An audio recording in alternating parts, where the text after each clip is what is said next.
Some animals compete for food, some compete for territory, and some literally just can't stand each other. So today, I thought I would highlight some of these ancient nemesis relationships, both small and large. And in true Animals Recapped tradition, I am of course starting off with the much-loved menace that is the bull-biting honey badger. Now you might be asking yourself, what specific animal could possibly have beef with the honey badger? Well, pretty much everything. The honey badger is a walking middle finger, ready to throw hands with basically anything that wants the smoke. And the list of creatures that have gotten a taste of the honey badger treatment is both long and impressive. It includes, but is not limited to, lions, hyenas, wild dogs, zebras, leopards, porcupines, jackals, and probably much more.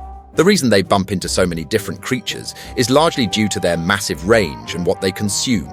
You see, honey badgers don't care what they eat, as long as it's actually edible, which in turn means that they will inevitably trespass into other predators' ranges and steal their food sources. This will trigger a rather hostile response in any of these predators, and it does not help that honey badgers literally don't give a shit. They are completely fearless, so backing down is rarely an option for them. They are basically masters at escalating small altercations into full-blown wars.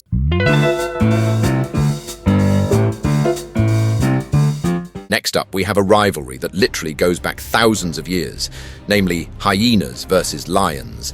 There are few rivalries as bitter and personal as this one. This feud is quite literally one of the longest generational beefs in all of nature. And I really do mean literally. You see, there is actually evidence that these conflicts are learned behaviors, which basically means that young lions and hyenas over the years have watched their parents fight over and over again. This basically makes them grow up inheriting that hostility themselves, without really any good reason. Obviously, the fact that they share territory and compete for the same food sources would lead to conflicts here and there no matter what. But this is more than just competition. You see, lions will literally go out of their way to delete hyenas if the chance presents itself. And hyenas will also abduct and pretty much spawn-kill lion cubs in order to reduce future competition. This rivalry is not one-sided either. Sometimes lions win, sometimes the hyenas win. Although lions are far larger, and one-on-one, in a fair fight, the hyena will never stand a chance. Hyenas have numbers on their side, sometimes exceeding over 80 heckin' members, which will absolutely annihilate even the most formidable lion. So, with such a spicy rivalry, it is no wonder even Disney picked up on it.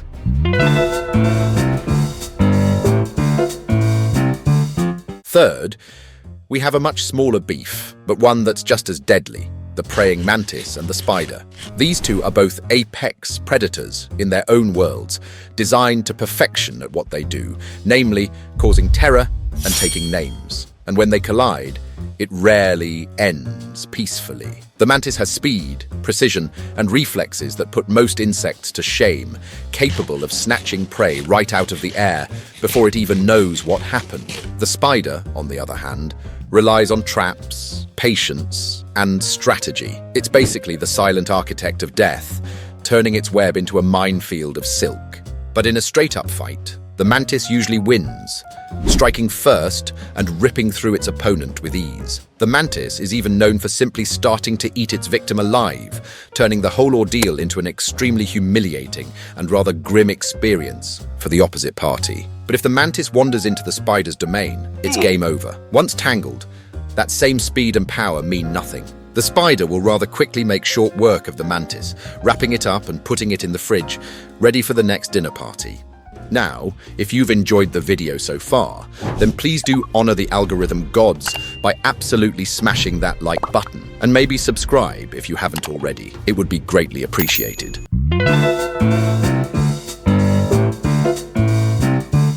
Now, this fourth matchup is yet another classic, namely the mongoose versus the snake. Tolerance versus venom, reflexes versus precision. Both are highly specialized predators, but their roles are reversed. The snake is built to kill almost everything, while the mongoose is basically only built to kill snakes. They can dodge and evade snake bites like they've got some future sight haki shit going on.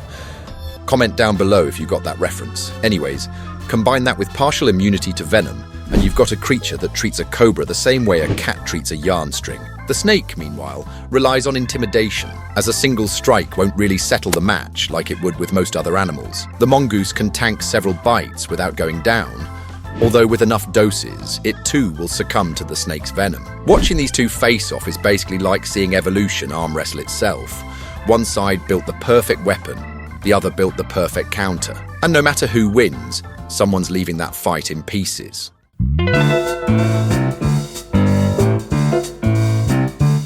Next, we are heading into South America, where one of the most unexpected river gang wars takes place.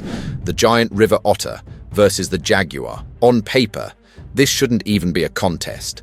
The jaguar is one of the most powerful cats on Earth, with a bite strong enough to crush caiman skulls. The otter, meanwhile, is basically a 2-meter-long muscle sausage with razors for teeth. But here's the thing, like the honey badger, the giant river otter really doesn't care about size at all.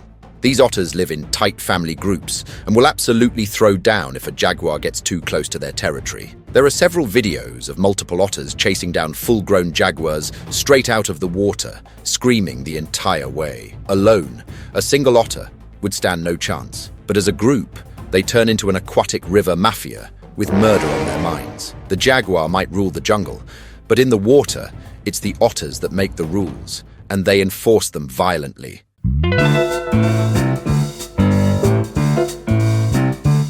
Second to last, we've got a rivalry that's been buzzing for millions of years. Wasps versus bees. They might look related, but these two couldn't be more different. Bees are nature's hard-working little vegan engineers, building perfect hexagon cities and dedicating their lives to the hive. Wasps, on the other hand, are like nature's uninvited guests, showing up, wrecking the place, and leaving chaos behind. When wasps attack, it's not for defense, it's for lunch. They'll invade hives, kill bees, and steal larvae to feed their own young. But the bees aren't helpless. They've evolved brutal tactics of their own. In Japan, honeybees swarm invaders and pretty much cook them alive by vibrating their bodies to raise the temperature past what the wasp can survive. It's organized warfare on a microscopic scale, and like most of nature's rivalries, it always ends the same way. Someone is getting sent to the other side. Now, before we go on to our final contenders for today, here is an honorable mention: the great white shark versus orcas. These ocean titans have been battling for supremacy since prehistoric times. Great whites ruled the seas for millions of years, until orcas said, "Hold my beer," and started hunting great whites specifically for their juicy livers, flipping them upside down to paralyze them before going in for the kill. Orcas have literally scared entire great white populations away from feeding grounds for months. Talk about inflicting generational trauma.